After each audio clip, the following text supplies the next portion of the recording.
Welcome to the Business Concern Podcast. The topic: questions owners should ask one another. Questions initiate, form, and shape conversations. Conversations are the means by which owners articulate values to one another. Without these conversations, without an accurate perception of the other owner's values, we have less information to understand the future actions of those who will influence the future conduct of our lives. The importance of conversation lies not just with the words, for the literal meaning of what is said must be perceived with the understanding that we all obfuscate, mislead, embellish, and understate with our words. The important thing is to maintain the relationship and have the conversation so that we perceive more information, the body language, the tone of voice, facial expressions, and other things that allow us to form a more complete understanding. The purpose of the conversation should not be to receive promises or covenants, but to understand and confirm the relationship. If we go forward without meaningful conversations among owners, then we will rely on assumptions about their intentions rather than having more reliable information. Assumptions often lead us to presume about intent and conduct, and those presumptions are often incorrect and result in bad feelings and controversy among owners. The quality of humility and the emotion of empathy exercised in conversation allow the owners to understand one another. Often, what is perceived as a negative intent is better understood when more is known about the circumstances.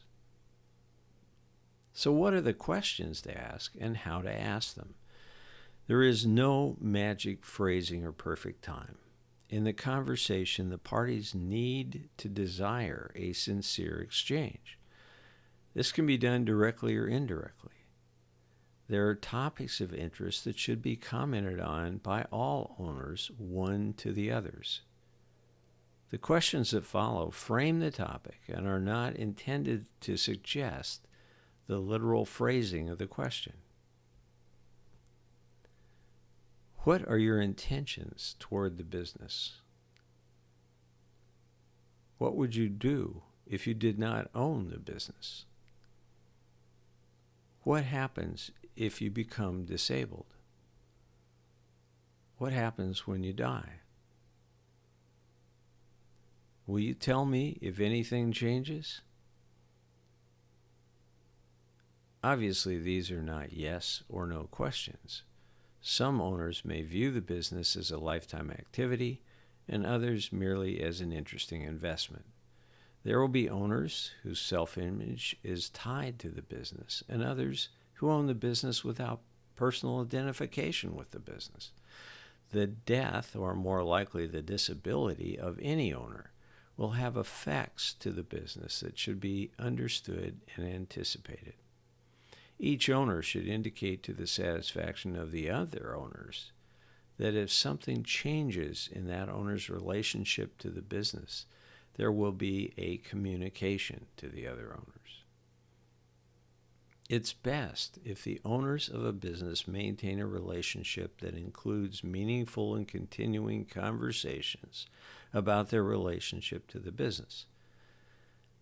This is the beginning of the planning process, and in terms of providing a productive result to the owners, the most important part of the planning process.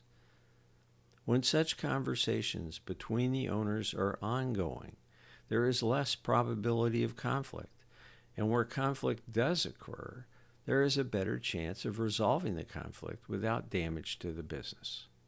The quality of the planning process determines the success of the business. where owners ask one another questions and have conversations, the quality process has begun.